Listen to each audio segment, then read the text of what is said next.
ரொம்ப சூப்பரான டேஸ்ட்டான சிக்கன் பெப்பர் மசாலா எப்படி செய்யுதுன்னு பார்க்கலாமா? ரொம்பவுமே சூப்பராக இருக்கும்.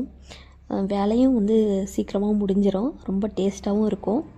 அப்புறம் இந்த மாதிரி வீடியோஸ் பார்க்க நம்ம சேனல் சப்ஸ்கிரைப் பண்ணி வச்சுக்கோங்க. இந்த வீடியோக்கு ஒரு லைக் போட்டுருங்க. ஃபேமிலி அண்ட் ஃப்ரெண்ட்ஸ் கூட ஷேர் பண்ணுங்கள். வாங்க வீடியோக்குள்ளே போகலாம். இப்போது ஒரு கடாயை வச்சுக்கோங்க. கொஞ்சமாக எண்ணெய் விட்டுக்கலாம். அதிகமாகவும் எண்ணெய் விட வேண்டாம். உங்கள் ஹெல்த்தும் முக்கியம். இதில் தாளிக்கிறதுக்காக 2 பட்டை, 2 லவங்கம், கொஞ்சமாக சோம்பு போட்டுட்டு 2 பெரிய வெங்காயத்தை குட்டி குட்டியாக பொடியாக நறுக்கி சேர்த்துருக்கேன். இது எல்லாத்தையுமே சேர்த்துட்டு நல்லா கலந்து விட்டுறலாம். இந்த வெங்காயம் நல்லா கலர் மாதிரி வரணும். அதுக்காக நம்ம இப்போ கொஞ்சமாக உப்பு சேர்த்துக்கலாம். உப்பு சேர்த்துட்டு இதையும் நல்லாவே கலந்து விட்டுருங்க. இப்போ நம்ம ஃப்ளேவருக்காகவும் காரத்துக்காகவும் 2 பச்சை மிளகாயை கீறிட்டு அதையும் ரெண்டாக கட் பண்ணி சேர்த்துருக்கேன். சேர்த்துட்டு இதையும் நல்லா கலந்து விட்டுறலாம். வெங்காயம் கொஞ்சம் நல்லா கலர் மாறி வரட்டும். இப்போது இஞ்சி பூண்டு பேஸ்ட்டு நான் 2 டேபிள் ஸ்பூன் எடுத்திருக்கேன். இதையும் போட்டுட்டு நல்லா கலந்து விட்டுருங்க. பச்சை வாசனை போகணும். இப்போ பாருங்கள், நல்லாவே கலர் மாறி வந்தாச்சு. இப்போது ஒரு கொத்து ஃப்ரெஷ்ஷான கருவேப்பிலை போட்டுக்கலாம். இப்போது காரத்துக்காக கொஞ்சமாக 1 டேபிள் ஸ்பூன் அளவுக்கு நான் தனி மிளகாய் தூள் சேர்த்துருக்கேன். 1.5 டேபிள் ஸ்பூன் அளவுக்கு தனியாக தூள் சேர்த்துக்கோங்க. சேர்த்துட்டு இது எல்லாத்தையுமே நல்லா ஒன்று போல் கலந்து விட்டுருங்க.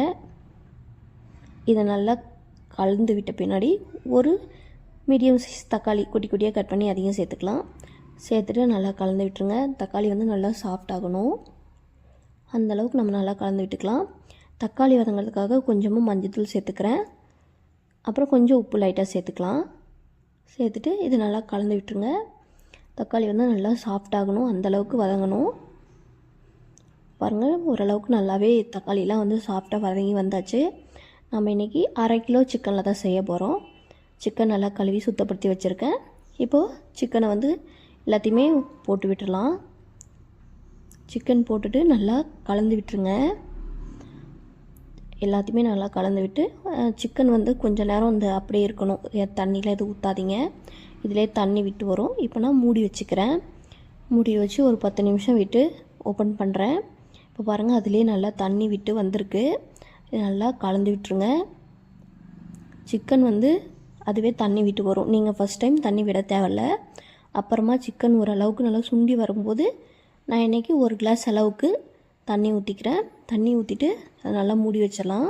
இப்போ பாருங்கள், ஓரளவுக்கு தண்ணி சுண்டி வந்தாச்சு. இந்த டைமில் 1 டேபிள் ஸ்பூன் அளவுக்கு கரம் மசாலா சேர்த்துக்கிட்டேன்.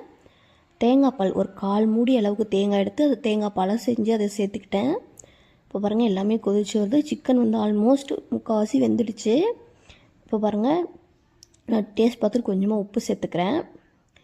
உப்பு சேர்த்துட்டு நம்ம இந்த டைமில் தான் பெப்பர் சேர்க்க போகிறோம். பெப்பர் முன்னாடியே சேர்த்திங்கன்னா கசப்பாக இருக்க மாதிரி இருக்கும். அதனால் சிக்கன் முக்கால்வாசிக்கு மேலே வந்த பின்னாடி சேர்த்துக்கோங்க. சேர்த்துட்டு நல்லா கலந்து விட்டுருங்க. சிம்லேயே வச்சுருந்திங்கன்னா சிக்கன் நல்லாவே வெந்துடும். இப்போ பாருங்கள், நான் சூப்பராகவே குழம்பே ரெடி ஆகிடுச்சு. ஒரு 10 நிமிஷம் தான் ஆகும் நம்ம செய்கிறதுக்கு. சிக்கன் வேகிறதுக்கு மட்டும்தான் கொஞ்சம் டைம் எடுக்கும். ரொம்பவுமே சூப்பராக இருக்கும். இதே மாதிரி செஞ்சு பாருங்கள். ரொம்ப ரொம்ப நல்லாயிருக்கும். அப்புறம் எப்படி இருந்துச்சுன்னு கமெண்ட்டில் சொல்லுங்கள். உங்கள் ஃபேமிலி ஃப்ரெண்ட்ஸ் கூட ஷேர் பண்ணுங்கள்.